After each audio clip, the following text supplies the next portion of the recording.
redes de comunicación. Sí.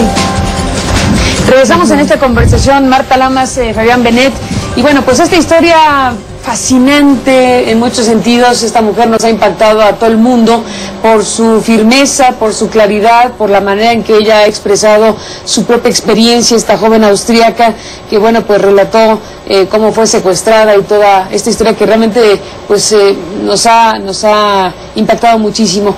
Y volviendo justamente a esta mirada de Natasha, ¿no? Que le hemos llamado así este programa, esta mirada de Natasha que dirige parte de su atención a México.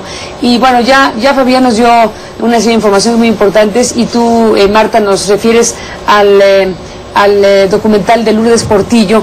Y te preguntaría, Marta, para tomar el hilo, frente a lo que tú dices, afuera ha habido una gran preocupación y difusión del tema de las mujeres de Juárez. En México hay, por alguna razón, reticencia, algún tipo de displicencia, no sé cómo llamarle, pero en fin, ¿qué tendríamos que saber en términos concretos de lo que ha pasado en Ciudad Juárez, afuera, pero también adentro de México?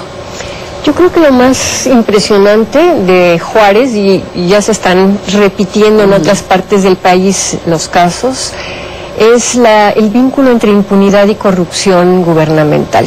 A mí me impresionó mucho la declaración que hizo el director del FBI en El Paso, un tipo de apellido Crawford, que él tenía mucha información de cuestión de los asesinatos, y decía que era impresionante cómo la policía no seguía las pistas y cómo el nivel de corrupción del gobierno era el mayor obstáculo para realmente seguirle la pista a los asesinos y atraparlos.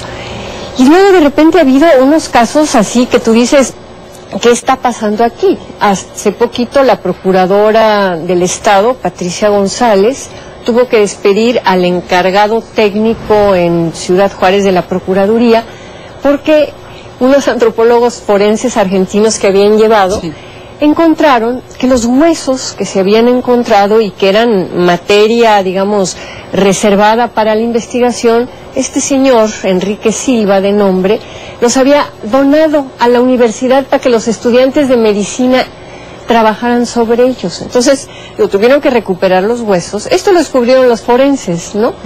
Pero ha habido un cochinero en el sentido de no se han hecho las investigaciones al fondo, con seriedad. Había familiares que les entregaban en la bolsa de huesos 4 fémures, unas cosas que tú decías, no es posible, la poca seriedad y la poca responsabilidad. Porque tú dices, bueno, a lo mejor hay en el número de muertes, unas muertes que tienen que ver a lo mejor con cuestiones de violencia doméstica y otras que pueden tener que ver con ajustes de cuenta del narcotráfico, pero hay un porcentaje muy importante en donde se sabe que los cuerpos han tenido una especie de intervención sexual.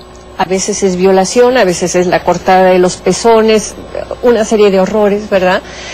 Y ese tipo de crímenes no han sido verdaderamente investigados de principio a fin, ni se han seguido las pistas. Luego ha habido cosas bastante espeluznantes, cuando agarran a los choferes pensando que eran los asesinos de estos cuerpos encontrados en el campo algodonero, ¿no? Bueno, para empezar, uno de los detenidos, el Foca, muere en la cárcel, ¿no? Pero el abogado del Foca, ¿no?, que además había sido juez y que era un tipo muy serio que lo estaba defendiendo, a él lo balacean y lo matan. Y al otro abogado que estaba también metido defendiendo al Cerillo, creo que le dicen, ¿no?, también lo matan. Entonces tú de repente dices, bueno, ¿para qué matar a los abogados de estos tipos, no?, si no hay algo allá atrás? Entonces tú empiezas a ver la serie de inconsistencias, la serie de irresponsabilidades, y dices, algo hay atrás fuerte, ¿no? Y en donde la hipótesis del tipo del FBI a mí me suena lo más plausible que he escuchado, ¿no? Es la corrupción del gobierno local de Chihuahua y la impunidad en torno a todo el mal manejo que se ha hecho en las investigaciones, lo que está permitiendo que siga habiendo. Y el mensaje que se está mandando a otras partes del país es, pues si las matan en Juárez y no pasa nada, pues empecemos a matarlas acá, ¿no? Déjame hacer una pausa, Marta, Fabián, y regresamos en esta conversación. ¿Crees que Que no se culpe a Naiden de mi muerte. Últimamente yo decidí nacer aquí. Sí. ¿Quién me manda a ser mexicana? Sí. Benditas sean las leyes. Bendita la justicia suya. Bendito este país que respeta el derecho de toda mujer.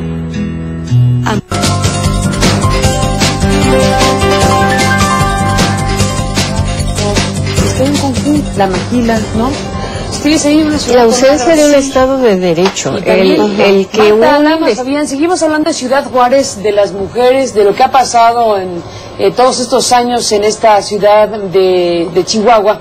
Y bueno, ahora, como decíamos, con la mirada de Natasha Campusch, Natasha Campusch, esta joven austríaca que habló de México y que nos regresó naturalmente a decir, bueno, no es poca cosa, finalmente, que una mujer que esté en esas circunstancias diga lo que diga de México y bueno, nos toque esa fibra tan sensible, o que debería ser tan sensible para nuestro país. Entonces yo creo que valdría la pena, Marta, te propongo Fabián, que hablemos también un poco del conjunto de elementos que hay en Ciudad Juárez. Es una ciudad compuesta de una cantidad de ingredientes muy complejos, muy difíciles, la frontera por sí misma, el narcotráfico, el gran flujo de personas que van de paso rumbo a los Estados Unidos, la migración, los coyotes, redes de solidaridad no fáciles, justamente porque son gente que va de paso. Hay muchísimos elementos, lo que tú decías, el Estado de Derecho, ¿no? La cultura, la impunidad frente a la ley. Exactamente.